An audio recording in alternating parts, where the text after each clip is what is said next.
Bismillahirrahmanirrahim. Assalamu alaikum dear students. Welcome to the online NMDCAT session of Stars Academy Head Office Johor Town. Today we are going to discuss thermochemistry or you can say chemical energetics. Chemical energetics को बाकायदा पढ़ने के लिए हमें कुछ terms की ज़रूरत पड़ेगी। पहले हम उन्हीं टर्म्स पर बात कर लेते हैं और उनको लेकर फिर अपने टॉपिक को एक्सप्लेन करेंगे। Number one term is Q या हीट। हीट क्या होती है? Heat is the quantity of energy flowing due to temperature change. दो बॉडीज़ हैं, एक हॉटर बॉडी है, कोल्डर बॉडी है।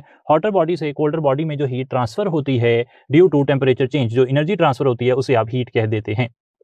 अगर आप किसी बॉडी की कोल्डनेस या हॉटनेस मेजर करना चाहते हैं तो आप इसे टेम्परेचर कहते हैं। फॉर एग्जांपल एक बॉडी 40 डिग्री सेंटीग्रेड पर है, दूसरी 30 डिग्री सेंटीग्रेड पर है, तो आप कहेंगे कि 40 डिग्री सेंटीग्रेड वाली बॉडी जो है वो हॉटर है। अच्छा, एक टर्म होती है energy. Energy is the ability to do work. इसी तरीके से एंथैल्पी। एंथैल्पी होती है heat given at constant pressure या क्यूपी। इसे आप एंथैल्पी या change in enthalpy to be very precise कह सकते हैं। एक और टर्म है internal energy. Internal energy is the sum of all kinds of energies of a system.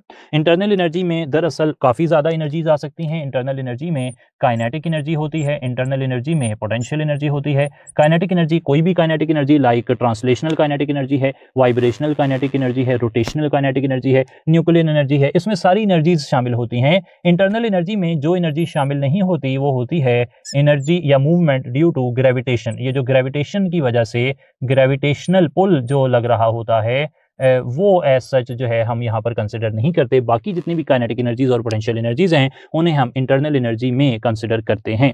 Internal energy को फर्स्ट लॉ ऑफ थर्मोडायनेमिक्स में फर्दर एक्सप्लेन भी किया जाता है। फिलहाल हम यहाँ पर जो है वो बेसिक लेवल की बात कर रहे हैं। अभी थोड़ा आगे चलेंगे तो फर्स्ट लॉ ऑफ थर्मोडायनेमिक्स पर भी आगे बात होगी।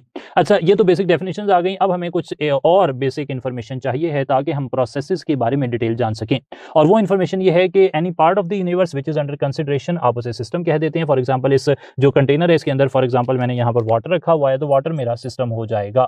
अच्छा, वाटर के सिस्टम के अलावा जो कुछ है इस यूनिवर्स में उसे हम सराउंडिंग कह देंगे। सराउंडिंग जो है ना वो सिस्टम के अलावा जो कुछ है वो सराउंडिंग है। और सिस्टम और सराउंडिंग को सेपरेट करने वाली रियल या इमेजिनरी, सही भी हो सकती है, नजर भी आ सकती है, या फिर सिर्फ फर्जी सेपरेशन भी हो सकती है, उसे आप बाउंड्री कह देते हैं। सिस्टम और सराउंडिंग के दरमियान में हीट फ्लो कर सकती है इन और आउट डिपेंडिंग अपॉन की रिएक्शन एक्सोथर्मिक है या एंडोथर्मिक है। तो हमने दो टाइप के रिएक्शंस यहाँ बना लिए हैं, एक एक्सोथर्मिक रिएक्शंस हैं, एक एंडोथर्मिक रिएक्शंस हैं।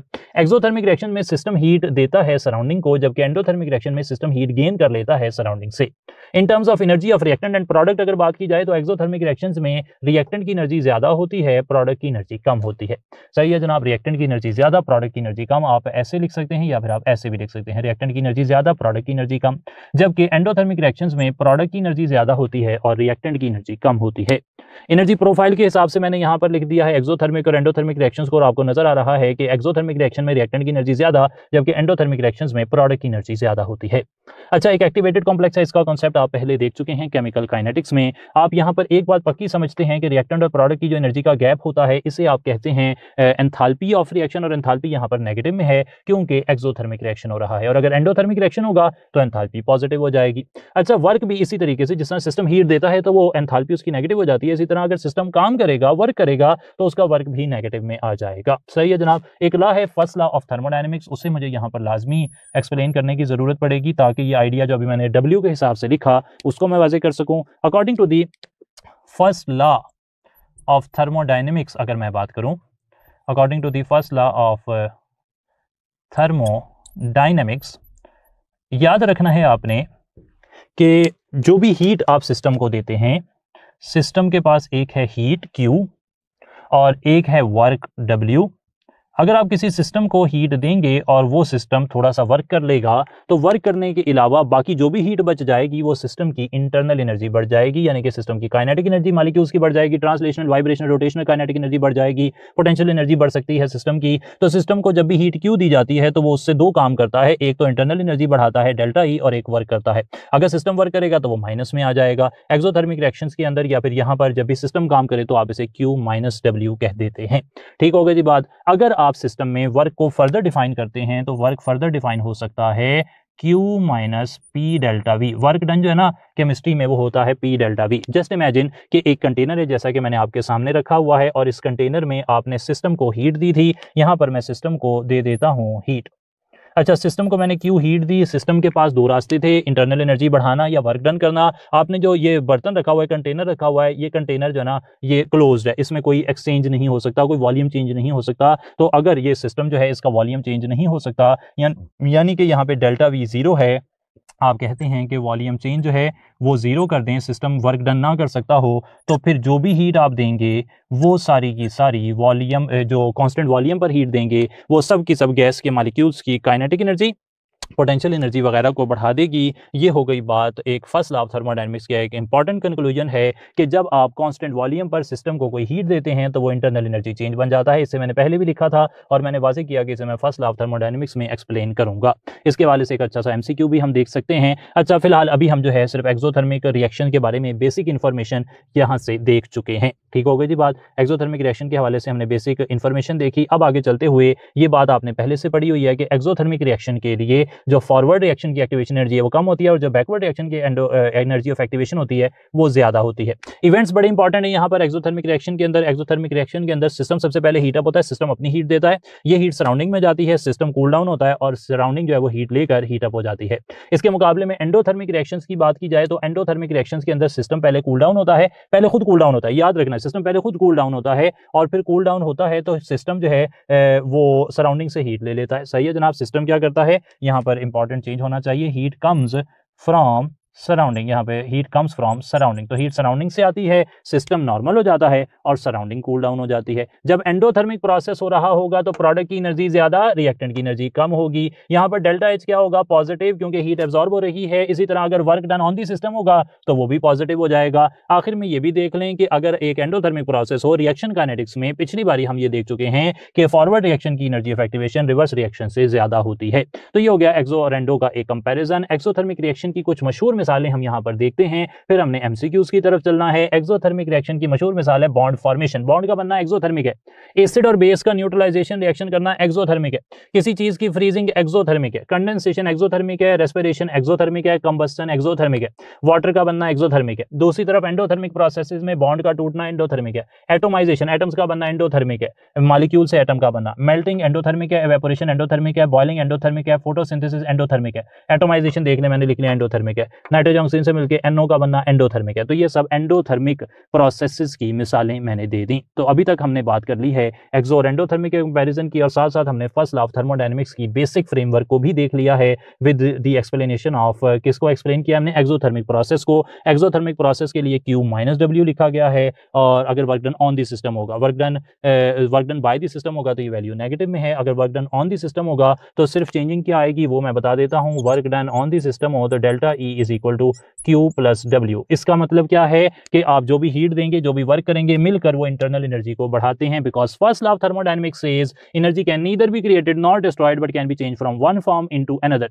अगेन देख लें, अगर आप हीट देंगे सिस्टम को, सिस्टम पर काम करेंगे, दोनों मिलकर क्या करेंगे, इंटरनल एनर्जी बढ़ाएंगे। सही हो गई जी बात। अगर आप हीट देंगे सिस्टम को और सिस्टम काम करेगा तो जो हीट दी है आपने उसमें से कुछ हीट वर्क डन करेगी और बाकी इंटरनल एनर्जी बढ़ा देगी, जाया नहीं होगी। First law of thermodynamics says energy can neither be created not destroyed but can be changed from one form into another. अगर work done by the system हो तो हीट का कुछ हिस्सा वर्क करने में इस्तेमाल हो जाता है, work done on the system हो तो जो वर्क हो रहा है और जो हीट हो रही है मिलकर वो इंटरनल एनर्जी को बढ़ा देते हैं।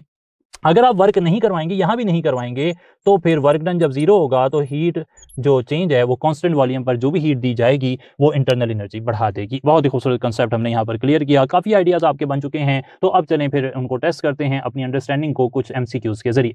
फॉर एग्जाम्पल पहला एमसीक्यू है हमारा कि ए सॉलिड है और वो 1 प्रोसेस से गुजरकर लिक्विड में जा रहा है, 2 प्रोसेस से गुजरकर गैस में जा रहा है, गैस को आप 3 प्रोसेस से गुजारें वो वापस लिक्विड में आ जाती है और लिक्विड को 4 प्रोसेस से गुजारें वो वापस सॉलिड में आ जाती है। अब सवाल ये है आइडेंटिफाई द एंडोथर्मिक स्टेप्स। यहाँ पर कौन कौन से स्टेप्स एंडोथर्मिक है? अच्छा, सॉलिड से लिक्विड में जाने के लिए सॉलिड के मॉलिक्यूल्स को आप हीट देते हैं और वो मॉलिक्यूल्स की वाइब्रेशन थोड़ी सी बढ़ जाती है, अलाइनमेंट खराब हो जाती है, तो ये प्रोसेस जो है ना इसे आप कहते हैं मेल्टिंग। मैंने लिखा हुआ है कि मेल्टिंग एक एंडोथर्मिक प्रोसेस है। अच्छा, मेल्टिंग के बाद गैस में जाने के लिए आप फर्दर हीट करते हैं, इसे इवेपोरेशन कह सकते हैं या इसे बॉइलिंग कह सकते हैं, और बॉइलिंग भी मैंने अभी थोड़ी देर पहले बताया कि वो एंडोथर्मिक प्रोसेस है। तो यहाँ पर एंडोथर्मिक प्रोसेस हो जाएंगे, देख लें जनाब 1 और 2 यहाँ पर एंडोथर्मिक प्रोसेस हो जाएंगे। अच्छा, आगे चलें तो which of the following is most endothermic. ये 4 प्रोसेस तो हैं, नो डाउट 4 प्रोसेस हैं, लेकिन इन चारों में से सबसे ज्यादा एंडोथर्मिक कौन सा है? तो हमें पता लगता है कि सॉलिड से लिक्विड में जो जाना है, सॉलिड से लिक्विड में जाना, उसके अंदर मॉलिक्यूल्स के दरमियान में जो काइनेटिक एनर्जी है उसका बहुत ज्यादा चेंज नहीं आता। काइनेटिक एनर्जी जो है वो सॉलिड और लिक्विड की तकरीबन जो है बराबर है, उनके मॉलिक्यूल्स के दरमियान अट्रैक्शन तकरीबन बराबर है। ये चीज हमने पढ़ी थी जब हम लिक्विड्स की प्रॉपर्टीज देख रहे थे। लेकिन जब लिक्विड से गैस में जाते हैं तो सडन चेंज आता है, बहुत ज्यादा चेंज हमें देखने को मिलता है। कहां पर चेंज देखने को मिलता है? फोर्सेज ऑफ अट्रैक्शन में, वो बहुत कम हो जाती हैं और डिस्टेंस बहुत ज्यादा हो जाता है। काइनेटिक एनर्जी जो है वो ट्रांसलेशनल काइनेटिक एनर्जी लाइक वो बड़ी ज्यादा हो जाती है। तो लिक्विड से गैस में जाना जो है, इसके अंदर जो एनर्जी चेंज होगा वो सबसे ज्यादा होने वाला है। ये प्रोसेस सबसे ज्यादा एंडोथर्मिक होगा। क्लियर हो गई जी बात? आगे चल पड़ते हैं। एक और सवाल यहां पर देखते हैं, बड़ा ही इंटरेस्टिंग सवाल। A + B मिलकर C बना रहे हैं, ये रिएक्शन एंडोथर्मिक प्रोसेस है। इस रिएक्शन के बारे में ट्रू स्टेटमेंट क्या है? क्या ये एंडोथर्मिक प्रोसेस है? जी नहीं, ये तो एक्सोथर्मिक है। नेगेटिव साइन कब आता है? ये मैंने लिख लिया, एक्सोथर्मिक के साथ आता है। क्या ये स्पॉन्टेनियस है या एक्सोथर्मिक है या स्पॉन्टेनियस एक्सोथर्मिक है? रिमेंबर दैट ये जो वैल्यू लिखी हुई है माइनस के साथ, ये सिर्फ बता रही है कि प्रोसेस एक्सोथर्मिक है, क्योंकि प्रोसेस के एक्सोथर्मिक होने में रिएक्टेंट और प्रोडक्ट की एनर्जी का गैप हम नोट करते हैं। इधर द रिएक्शन इज स्पॉन्टेनियस और नॉट, इसका अंदाजा आप उस वक्त तक नहीं लगा सकते जब तक कि आपको एक्टिवेटेड कॉम्प्लेक्स की एनर्जी या एनर्जी ऑफ एक्टिवेशन का नहीं पता। हो सकता है कि इस रिएक्शन की एनर्जी ऑफ एक्टिवेशन बड़ी ज्यादा हो, है तो ये एक्सोथर्मिक प्रोसेस, लेकिन आपके पास माहौल में एनर्जी ही नहीं है। और जब माहौल में एनर्जी नहीं है तो फिर माहौल में एनर्जी ना होने की वजह से, एनर्जी ऑफ एक्टिवेशन ना होने की वजह से फिर वो प्रोडक्ट में नहीं जा सकेगा। तो याद रखना है आपने कि सारे एक्सोथर्मिक प्रोसेसेस स्पॉन्टेनियस नहीं होते। एक और मिसाल ये देखें, हाइड्रोजन ऑक्सीजन मिलकर पानी बना रहे हैं, -285 एक्सोथर्मिक प्रोसेस है, लेकिन ये भी एक स्पॉन्टेनियस प्रोसेस नहीं है, यानी कि नॉन स्पॉन्टेनियस प्रोसेस है। तो इस पॉइंट से मैंने जो इंफॉर्मेशन आप तक पहुंचाई है वो ये कि एक्सोथर्मिक प्रोसेस से स्पॉन्टेनियस भी होंगे, इसकी कोई शर्त नहीं है। और दो एग्जांपल मैंने कोड की, एक हाइपोथेटिकल एग्जांपल और एक रियल वर्ल्ड एग्जांपल, दोनों से ये बात वाज़ेह हो गई। अच्छा, आगे की तरफ चल पड़ते हैं। एक और बड़ा इंटरेस्टिंग सवाल यहां पर हमें मिलता है, energy for endothermic processes comes from. एक एंडोथर्मिक प्रोसेस हो रहा है, ये देखें उसके बारे में इंफॉर्मेशन लिखी हुई है। Energy for endothermic process comes from, energy आती कहां से है इस प्रोसेस के होने के लिए? क्या ये सराउंडिंग से आती है? देखकर हमेशा ऐसे लगता है कि शायद एंडोथर्मिक प्रोसेस में ना एनर्जी सराउंडिंग से आती है, या ये बाउंड्री से आती है? क्या ये सराउंडिंग से आती है? क्या ये बाउंड्री से आती है? क्या ये सिस्टम से आती है? जी हाँ, बिल्कुल सही बात है कि जब एंडोथर्मिक प्रोसेस होता है तो फॉर द फर्स्ट टाइम, मैंने इसीलिए इवेंट्स लिखे थे यहाँ पर कि फर्स्ट टाइम होता यह है कि सिस्टम कूल्स डाउन।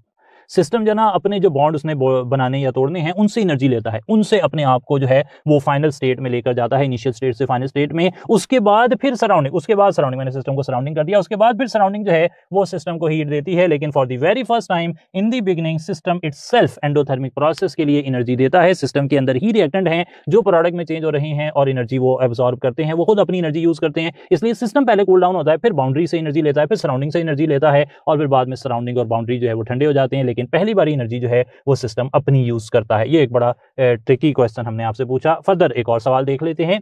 सवाल ये है कि जब the following spontaneous endothermic process, endothermic process होना चाहिए, स्पॉन्टेनियस होना चाहिए। सबसे पहले देखें फ्रीजिंग, फ्रीजिंग तो मैंने लिखा हुआ है एक्सोथर्मिक प्रोसेस है, वो तो एंडोथर्मिक है ही नहीं। दूसरा देखें मेल्टिंग, मेल्टिंग जो ना यूजुअली वो एक एंडोथर्मिक प्रोसेस है, लेकिन क्या मेल्टिंग जो है वो एक स्पॉन्टेनियस प्रोसेस है? जी हाँ, यूजुअली मेल्टिंग ऑफ आइस की अगर हम बात करें तो वो एक स्पॉन्टेनियस प्रोसेस है। इसी तरीके से एवेपोरेशन, एवेपोरेशन हमने पढ़ा हुआ है लिक्विड्स वाले सेक्शन में कि एवेपोरेशन एक स्पॉन्टेनियस प्रोसेस है, एक एंडोथर्मिक प्रोसेस है। तो यूजुअली जो मेल्टिंग होती है, जनरली स्पीकिंग, तो मेल्टिंग जो है ना वो एक स्पॉन्टेनियस प्रोसेस है, एंडोथर्मिक प्रोसेस है। और एवेपोरेशन भी एक स्पॉन्टेनियस एंडोथर्मिक प्रोसेस होता है। लाइक मेल्टिंग में हमने बात की, मेल्टिंग ऑफ आइस की अगर आप बात कर लें तो वो स्पॉन्टेनियस एंडोथर्मिक प्रोसेस होता है। क्लियर हो गई जी बात? तो ये सारे आइडियाज एक्सोथर्मिक और एंडोथर्मिक के बारे में हमने देखे। एक और सवाल यहाँ पर हमारे सामने आ गया।